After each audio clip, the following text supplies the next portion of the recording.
ഭഗവാനെ, ഗുരുവായൂരപ്പ, എന്റെ മകളുടെ വിവാഹം മംഗളമാക്കി തരണേ.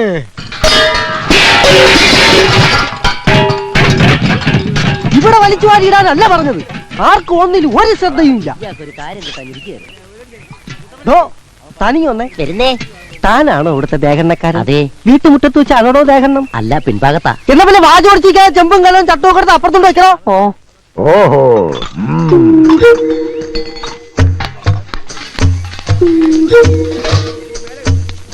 100 കൂട്ടം കാര്യങ്ങൾ ഉള്ളപ്പോഴാണോ ഇങ്ങനെ കുന്തം വിഴിഞ്ഞ കണക്ക് നിക്കണേ? പച്ചക്കറിയും പലവഞ്ഞവും രാവിലെ എത്തൂന്ന് പറഞ്ഞിട്ട് അത് വന്നോ ഇല്ലയോ നോക്കിയോ? ദൂരെ നിന്ന് വരുന്നവർക്കുള്ള താമസ സൗകര്യം ഏർപ്പാടാക്കിയോ? പൂവും മാലയും ബൊക്കയും നാളെ വെളുപ്പിനെ ഇവിടെ എത്തുവോ? ഒന്നും പറഞ്ഞിട്ട് കാര്യമില്ല. ഒന്ന് നിന്നേ, ഒരു കാര്യം അറിയാനുണ്ടായിരുന്നു. എന്താ? പെണ്ണിന്റെ തന്ത നീയോ ഞാനോ? അതെന്താ മുതലാളിക്ക് പെട്ടെന്നൊരു സംശയം? മുതലാളി വിഷമിക്കണ്ട, ഞാൻ ചേച്ചിയോട് ചോദിക്കാം. ആ അർത്ഥത്തിലല്ല ഞാൻ ചോദിച്ചത്. തന്തയ്ക്ക് വേറെ അർത്ഥം കേട്ടോ. ഞാൻ ചോദിച്ചത് ഈ വീട്ടിലെ ഗൃഹനാഥൻ നീയാണോ ഞാനാണോ എന്നാ. ഗൃഹനാഥൻ മുതലാളി എന്നാ, എന്നാൽ ഫുൾ ഉത്തരവാദിത്തം എനിക്കാ. എന്നാ പിന്നെ നോക്കി നിൽക്കാതെ എന്നോട് ആജ്ഞാപിച്ച് അവിടെ പോയി ചെയ്യണ. അവൻ അങ്ങോട്ടും ആദ്യം പാചകം ടെസ്റ്റ് ചെയ്യട്ടെ. ഭയങ്കര വിശപ്പ്. നീർക്കോലിയുടെ രൂപവും പെരുമ്പാമ്പിന്റെ വിശപ്പും. എന്താ മോളെ? ഒരു കാര്യം പറയാനുണ്ട്. പുതിയ കാര്യം വല്ലതുമാണെങ്കിൽ മാത്രം പറഞ്ഞാൽ മതി. അച്ഛാ, ഞാൻ കാല് പിടിക്കും. ഈ കല്യാണം വേണ്ടല്ലേ. നല്ലൊരാലോചന കുടുംബത്തിൽ വന്ന് കയറിപ്പത്തോട് തുടങ്ങിയതായി ഒരു ചൊല്ല്. ഉറപ്പിച്ച് നാളൊട്ടേക്ക് ക്ഷണവും കഴിഞ്ഞു. നാട്ടുകാരും ബന്ധുക്കളുമെല്ലാം കല്യാണത്തിന് പുറപ്പെട്ടു കഴിഞ്ഞു. അപ്പോഴും പെണ്ണിന് പല പലവി തന്നെ. മുണ്ടിപ്പോകരുത്, അരിഞ്ഞു കളയുക. മാനം പോയാ പിന്നെ ഈ വട്ടപ്പറമ്പിൽ ഉണ്ണിത്താൻ എല്ലാം തകർത്ത് കളയും. നിങ്ങൾ ഇങ്ങനെ ഒച്ച വെച്ച് നാട്ടുകാരെ മുഴുവൻ അറിയിക്കണ്ട. നാളെ ഈ പടി ഇറങ്ങേണ്ട കുട്ടിയാ. ഞാൻ പതുക്കെ തന്നെയാ സംസാരിച്ചത്. എന്റെ മോന്റെ ശബ്ദം ഇങ്ങനെ ഇരിക്കുന്നു എല്ലാവർക്കും അറിയാം. എന്താ അകത്തൊരു ബഹളം? ഒരല്പം കുടുംബകാരി എന്റെ മോളും ഭാര്യയായിട്ട് പങ്കുവെച്ചതാ. എന്താ കുഴപ്പമുണ്ടോ? എനിക്ക് മനസ്സിലായി. എന്ത്? പെണ്ണിന്റെ അച്ഛനാരാണെന്ന് ചേച്ചിയോട് പോയി ചോദിച്ചില്ലേ?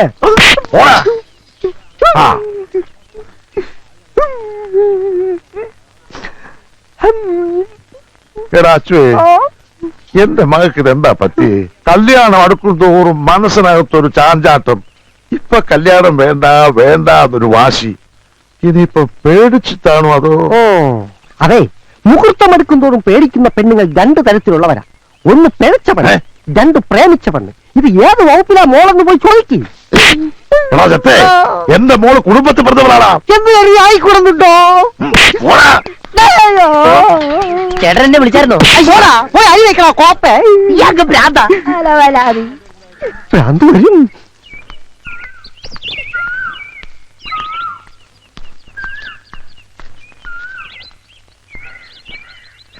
നാട്ടിലോരോ പ്രായപൂർത്തിയായ പെൺകുട്ടികളുടെ കല്യാണം കഴിയും തോറും മനസ്സിന് എന്തൊരാശ്വാസം. അന്യരുടെ മക്കളുടെ കാര്യത്തിൽ നിങ്ങൾക്ക് എന്തിനാ എത്ര വേവലാതി? വേവലാതി നമ്മുടെ മോന്റെ കാര്യത്തിലാ. പ്രേമിച്ചേ കല്യാണം കഴിച്ചു, പ്രേമിച്ച പെണ്ണിനെയും കൊണ്ട് ഒളിച്ചോടുന്നൊക്കെ ജോത്സ്യനവരെ ജാതകം നോക്കി പറഞ്ഞില്ലേ? അപ്പൊ തുടങ്ങിയത് എനിക്ക് ടെൻഷൻ. നിങ്ങളുടെ ഒരു കാര്യം. എപ്പോഴാ കല്യാണം വീട്ടിൽ പോണേ? അതൊക്കെ വൈകുന്നേരം ആവാം. മനസ്സിലായി. അപ്പോഴാകുമ്പോ കൂട്ടുകാരനൊന്ന് ചടിച്ചു മിനുങ്ങാലോ. ഉണ്ണിത്താരുമായിട്ട് അങ്ങനെ കമ്പനി കൂടാൻ പ്രത്യേകിച്ച് സമയമൊന്നും നോക്കണ്ട, എപ്പോഴാവാം. ഞാനൊരു നേരം പോക്ക് പറഞ്ഞാണേ. പിന്നെ സരസന് എന്തെങ്കിലും കൊടുക്കണ്ടേ? ഒരു പവന്റെ ഒരു മോതിരം തന്നെ ആയിക്കോട്ടെ. കട തുറക്കാൻ നേരം വൈകി. നിങ്ങൾ കടന്ന് കയറ് പൊട്ടിക്കണ്ട, അവൻ പോയിട്ടുണ്ട് കട തുറക്കാൻ. എന്റെ ഈശ്വര, അവൻ പോയോ? ഈ ലേഡീസ് സ്റ്റോറിന്റെ സ്ഥാനത്ത് വല്ല വളണ്ടിപ്പോ ആയിരുന്നെങ്കിൽ നമ്മുടെ മോൻ പോവായിരുന്നോ? പെണ്ണുങ്ങളുമായിട്ട് കൊഞ്ചു കൊഴയാലോ. നിങ്ങൾ ഇങ്ങനെ പേടിച്ച് പേടിച്ച് കൂട്ടിലിട്ട പോലെ വളർത്തുന്ന കുട്ടിയല്ലേ അവൻ. ഒരു പെങ്കൊച്ചിന്റെ മുഖത്ത് പോലും നോക്കില്ല. നരസിംഹം വളകളണിയുമ്പോ ഈ കഴിക്കുന്ന ഒരു ഭംഗിയാന്ന് നോക്കിയേ.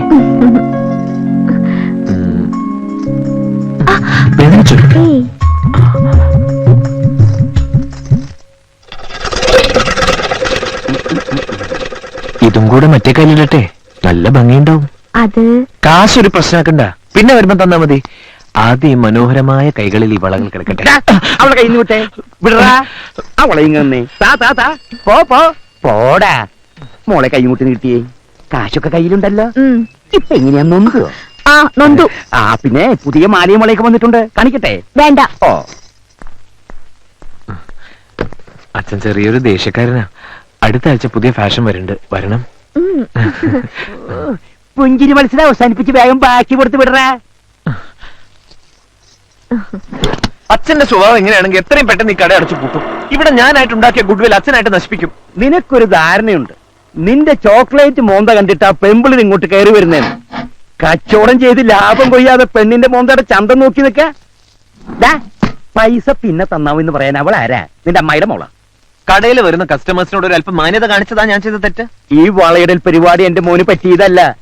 ഏൽപ്പിച്ച ജോലി അങ്ങോട്ട് ചെയ്താ മതി. കാശ് എണ്ണി വാങ്ങിച്ച് പെട്ടിയിലിടുക, ബാക്കി കറക്റ്റ് ആയിട്ട് അങ്ങോട്ട് കൊടുക്ക. മുതലാളി എത്തിയല്ലോ. സമയത്തിന് കടയിൽ വരാൻ നിനക്ക് വല്ല ബുദ്ധിമുട്ടുണ്ടെങ്കിലേ ഇനി വരണമെന്നില്ല. സത്യത്തില് കടയിൽ നിർത്താൻ നല്ലത് പെമ്പിള്ളേരാ. കൃത്യസമയത്ത് വരും, നന്നായിട്ട് ജോലിയും ചെയ്യും, പിന്നെ ഇടയ്ക്കിടയ്ക്കുള്ള ചായ കുടിക്കാൻ പോക്കൂല. എന്നാ പിന്നെ നിർത്തിക്കൂടെ? അതിന് നിന്റെ ജാതകം സമ്മതിക്കണ്ടേ? എന്റെ അച്ഛ ഒരു ഒളിച്ചോട്ട് എന്തായാലും എന്റെ ജീവിതത്തിൽ അച്ഛൻ പ്രതീക്ഷിക്കണ്ട. വേണ്ട. നീ എന്താ ഇങ്ങനെ നോക്കി നിക്കണേ? ചെന്ന് ഇന്നലത്തെ സ്റ്റോക്കൊത്ത് നോക്കണ. എനിക്ക് 2 ദിവസത്തെ അവധി വേണം, അത് പറയാനാ വന്നേ. നിന്റെ വിഷമവും സങ്കടമൊക്കെ എനിക്ക് മനസ്സിലായി. നാളെ കല്യാണം നടക്കാൻ പോകുന്ന ഒരു പെണ്ണിനെ ഓർത്ത് ദുഃഖിച്ചിട്ട് എന്താടാ കാര്യം? എനിക്ക് അവളെ പിരിയാൻ വയ്യടാ. ഷേ, എന്താടാ ഇത്? എടാ, തന്റെ ആയിട്ടുള്ള ആമ്പിള്ളേർക്ക് പറഞ്ഞിട്ടുള്ള പ്രേമമൊക്കെ എനിക്കറിയേണ്ടത് നിനക്കതുണ്ടോന്ന്. എനിക്ക് പ്രേമമുണ്ട്. പ്രേമല്ലടാ കുന്തമേ, തന്റെ ഉണ്ടോന്നാ ചോദിച്ചത്. വട്ടപ്പറമ്പിൽ ശ്രീധരൻ ഉണ്ണിത്താന്റെ പണത്തിനും പ്രതാപത്തിനും മുന്നിൽ എന്റെ തന്റെ ഇടം വില പോവില്ല. ഒരു ലേഡി സ്റ്റോറിലെ സെയിൽസ്മാന് അയാളുടെ മകളെ ചോദിക്കാൻ എന്താ അവകാശം? നിന്റെ യുക്തിവാദമൊക്കെ അവിടെ നിൽക്കട്ടെ. എനിക്കറിയേണ്ടത് നിന്നോടൊപ്പം ഇറങ്ങി വരാനുള്ള സ്നേഹം അവൾക്കുണ്ടോന്ന. അതവള് പല പ്രാവശ്യം പറഞ്ഞിട്ടുള്ളതാ. എന്നിട്ട് നീ ഇതൊക്കെ മുഹൂർത്ത നേരത്തെ ആലോചിച്ചിട്ട് എന്താ കാര്യം? എടാ, നിന്നെ പോലെ നട്ടലില്ലാത്ത കാമുകന്മാരെ ഇങ്ങനെ പല പെൺകുട്ടികളുടെയും ഫ്യൂച്ചർ തൊലക്കുന്നത്. മറ്റുള്ളവരുടെ കാര്യത്തിൽ അത് പറയാം, സ്വന്തം കാര്യം വരുമ്പോ അറിയാം. എനിക്ക് അവളെ കിട്ടാൻ എന്തെങ്കിലും ഒരു വഴി പറഞ്ഞാടാ. ധൈര്യമുണ്ടോ നിനക്ക്? കുറേശ്ശെ. എന്നാ നാളെ രാവിലെ നീയും അവളും കൂടി സ്ഥലം വിടുന്നു. ഇങ്ങോട്ട് അത് കണ്ടെത്തേണ്ടത് നീയാണ്. നാളെ രാവിലെ വരെ അതിനുള്ള സമയമുണ്ട്.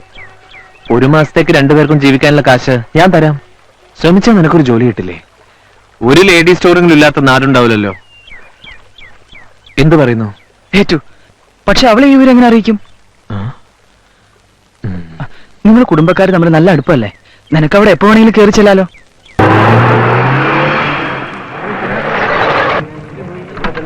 അല്ല, വലിയ കുറുപ്പും കൊച്ചു കുറുപ്പും ഒന്നിച്ചാണല്ലോ. എന്റെ പൊന്ന് ചേട്ടാ, ചേട്ടനെങ്കിലും വിളി നിർത്തിക്കൂടെ? സുഭാഷ് ചന്ദ്രബോസ് എന്നൊരു കിടിലം പേര് എനിക്കുണ്ട്. താല്പര്യം അനുസരിച്ച് സുഭാഷ് എന്നോ ചന്ദ്രൻ എന്നോ ബോസ് എന്നോ വിളിച്ചോ. എന്ത് തന്നെ ഉണ്ടെങ്കിലും ആ കൊച്ചു കുറുപ്പിന്റെ സുഖമില്ല. കുറുപ്പേ, താൻ രാവിലെ വരുമെന്നല്ലേ ഞാൻ കരുതിയത്. ഇത് തുടങ്ങുന്ന നേരത്തെ മകനീയ സാന്നിധ്യം ഉണ്ടായ പോരെ? മോളെന്തി അകത്തുണ്ട്, വരൂ.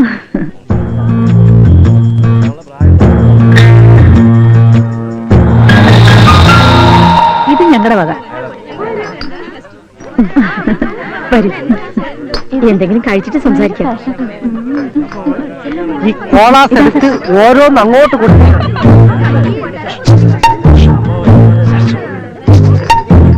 കോള അങ്ങോട്ട്.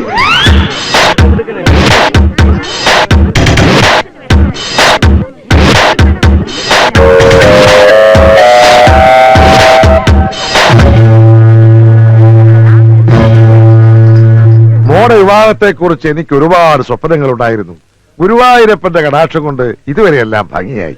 നല്ല വരൻ, ഉയർന്ന ഉദ്യോഗം, 5 അക്ക ശമ്പളം, കൂടാതെ നല്ല തറവാടിയും. എന്നാലും കെട്ടുകഴിഞ്ഞാൽ തന്റെ മോൾ അങ്ങ് ദൂരേക്ക് പോവില്ലേടോ? ഒരേ ഒരു മകളെ ഉള്ളെന്ന് കരുതി പെണ്ണ് വീട്ടിൽ കയറി താമസിക്കുന്ന ഏതെങ്കിലും ഒരു കോന്തിന് കെട്ടിച്ചു കൊടുത്താൽ വട്ടപ്പറമ്പിൽ ശ്രീധരനുണ്ടെത്താന് പിന്നെ എന്താണ് ഒരു വില? ജനിച്ചത് മകളാണെങ്കിൽ പിരിയേണ്ടി വരും. ആ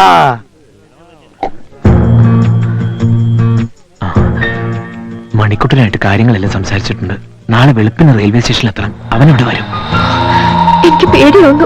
പേടിച്ചിരുന്ന ഇഷ്ടപ്പെട്ടവനോടൊപ്പം ജീവിക്കാൻ പറ്റില്ല. വെളുപ്പിന് 5 മണിക്ക് ഞാനിവിടെ എത്താം. റെഡി ആയിരിക്കണം. എന്നിട്ട് പുറത്തു നിന്ന് ഞാനൊരു തീപ്പെട്ടിക്കുള്ളി കത്തിച്ച് സിഗ്നൽ തരാം. സരസു ആരും കാണാതെ ഇറങ്ങി പോതാ മതി. ബാക്കി ഞാൻ ഏറ്റു. ഇങ്ങനെ പതിഞ്ഞു നിന്നുള്ള ഒതുങ്ങിയ സംസാരം അത്ര ശരിയല്ലല്ലോ. മുതലാളി, മുതലാളി, എന്താടാ? തുമ്പ് കിട്ടി, തുമ്പ് കിട്ടി. ഒരു മിനിറ്റ്. എന്നാ ഞങ്ങൾ ഇറങ്ങിയിട്ടുണ്ടി താനെ പോകാൻ വരട്ടെ. ഞാൻ ഒരു കാര്യം ഒന്ന് മുതലാളിയോട് പറഞ്ഞോട്ടെ. അതിന്റെ പേരിൽ ഇവിടെ ഒരു വിപ്ലവം നടക്കും. നിങ്ങൾ ആ ടീം ബിയുടെ ക്യാപ്റ്റൻ. അതെന്താണ് അങ്ങനെ? അതങ്ങനെ ഇങ്ങോട്ട് വന്നേ. ഞാൻ ഒളിഞ്ഞു നോക്കി മുതലാളിയുടെ മോളുടെ സംഭവങ്ങളെല്ലാം കണ്ടു. പറഞ്ഞു തീരുന്നതിന് പഠിച്ചതിനാ ഒളിച്ചു നോക്കിയേനെ. അതുകൊണ്ടല്ലേ പെണ്ണ് കല്യാണം വേണ്ടെന്ന് പറഞ്ഞതിന്റെ കാരണം പിടികിട്ടിയത്. പെണ്ണിന് പ്രേമം. ആരോട്? ഈ കുറുപ്പിന്റെ മോനോട്. രണ്ടുപേരും കൂടെ പതുങ്ങി നിന്ന് ഹൃദയം പങ്കുവയ്ക്കുന്നത് ഞാൻ കണ്ടു. അനാവശ്യം പറയത്തോടാ. ഞാൻ കണ്ടത് അവർക്കില്ലാതെ പറയണത്. മുന്നേപ്പോർത്ത് ചെറുപ്പം മുതലേ ഒന്നിച്ച് കളിച്ചു വളർന്ന പിള്ളേരാ. അവര് മിണ്ടിന്നും പറഞ്ഞു നോക്കിയിരിക്കും. അതിന് പുതിയ വ്യാഖ്യാനങ്ങൾ കണ്ടുപിടിക്കാൻ ശ്രമിച്ചാൽ നിന്റെ പല്ല് മുഴുവൻ താഴെ കിടക്കും. പോടാ. എന്താണ് ഉണ്ണിത്താനെ പ്രശ്നം? എന്തിനാ അവനെ തല്ലിയത്? അത് അവന്റെ ഷെയറാ. അരമണിക്കൂർ ഇടവിട്ട് അവനത് കിട്ടണം. അവനെന്തിയേ? ഇനി ആരെങ്കിലും പ്രേമിക്കാനോ മറ്റേ പോയോ? എന്താണോ കൊച്ചുകുറുപ്പേ, വല്ല പെൺപിള്ളേരെ ലൈനടിക്കാൻ പോയതാണോ? സംശയം എന്റേതല്ല, നിന്റെ അച്ഛന്റെയാ. അച്ഛൻ പറഞ്ഞു ഒടുവിൽ ജോസഫ് പ്രവചനം ശരിയാവുന്ന എനിക്ക് തോന്നുന്നു. എന്നാ കൊന്നുകളെ. അപ്പൊ ചെല്ല്, രാവിലെ നേരത്തെ എത്തണം. എടോ കൊച്ചുകുറുപ്പേ, തന്നോട് കൂടിയാ പറയുന്നേ. ഞാൻ വെളുപ്പിനെ എത്തും.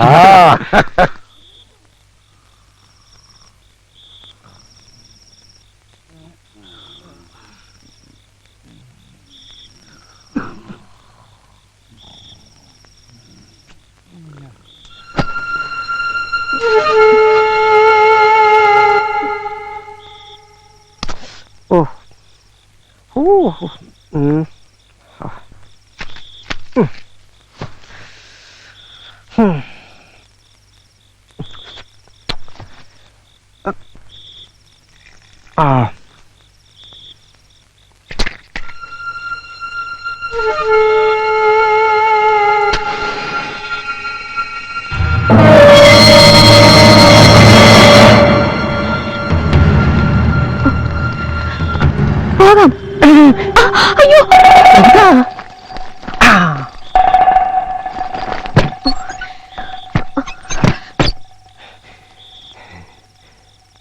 ദൈവമേ, ഇവളിനി കല്യാണം വേണ്ടാന്ന് പറഞ്ഞത് എന്നോടുള്ള ഇഷ്ടം കൊണ്ടാണോ? അടിച്ചോണ്ട് പോയാലോ?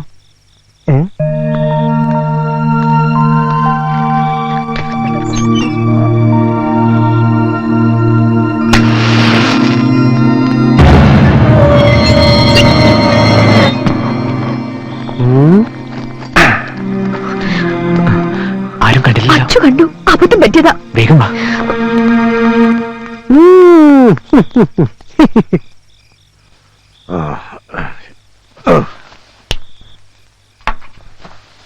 ഓ, സാവിത്രി, മണി 5 കഴിഞ്ഞു. എഴുന്നേക്ക്.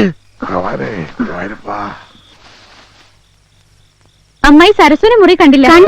അവളിത് എവിടെ പോവാനാ? എവിടെ പോയിട്ട് നോക്കിയത്?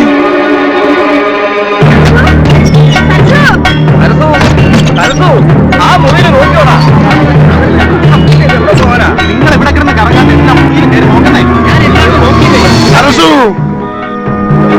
സരസുവേ, എന്ത് സരസു? എടാ അച്ചു, എടാ അച്ചു. ഓ, കിടന്നുറങ്ങുന്നോളാ പോത്തുകളെ. പെണ്ണിനെ കാണാനില്ല. എടാ അച്ചുവേ, സരസുവിനെ കാണാനില്ല. ഒന്ന് അന്വേഷിക്കടാ. അന്വേഷിക്കാനൊന്നുമില്ല, അവള് പോയി. എങ്ങോട്ട്? അവളെ കാമുകനോടൊപ്പം. കാമുകനോടൊപ്പോ?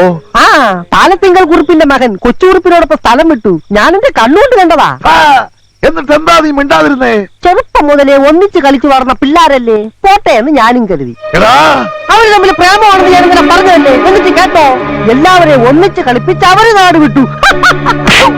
ചെറുക്കലെ കൂട്ടിന് വരുമ്പോ പെണ്ണില്ലെങ്കിൽ ഞാൻ എന്തോ പറയും? മുതലാളിക്ക് പറയാൻ ബുദ്ധിമുട്ടാണെങ്കിൽ ഞാൻ പറയാം. എന്ത്? പെണ്ണോടിച്ചോടിയെന്ന്.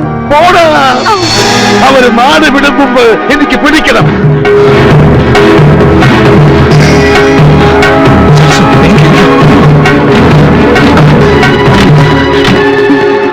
വണ്ടി നേരെ റെയിൽവേ സ്റ്റേഷനിലേക്ക് വിട്ടോ.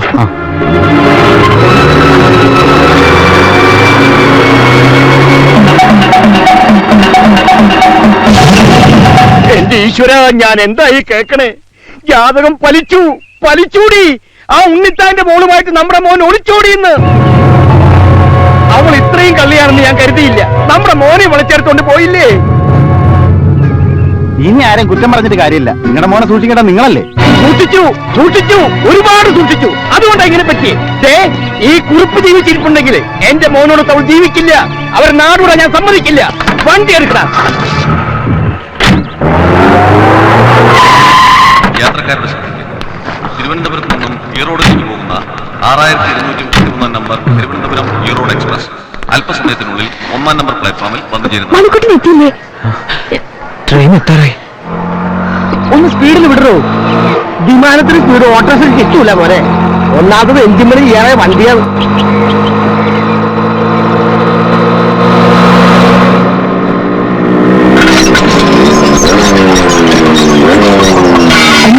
ഗേറ്റ് അടിച്ചു.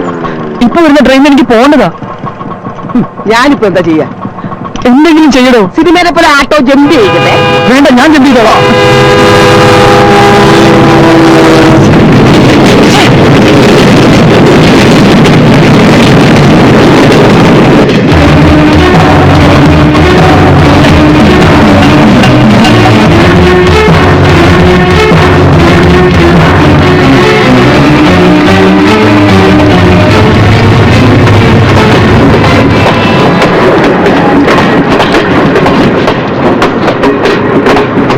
സത്യമായിട്ട് അങ്ങനെയൊന്നും അല്ല.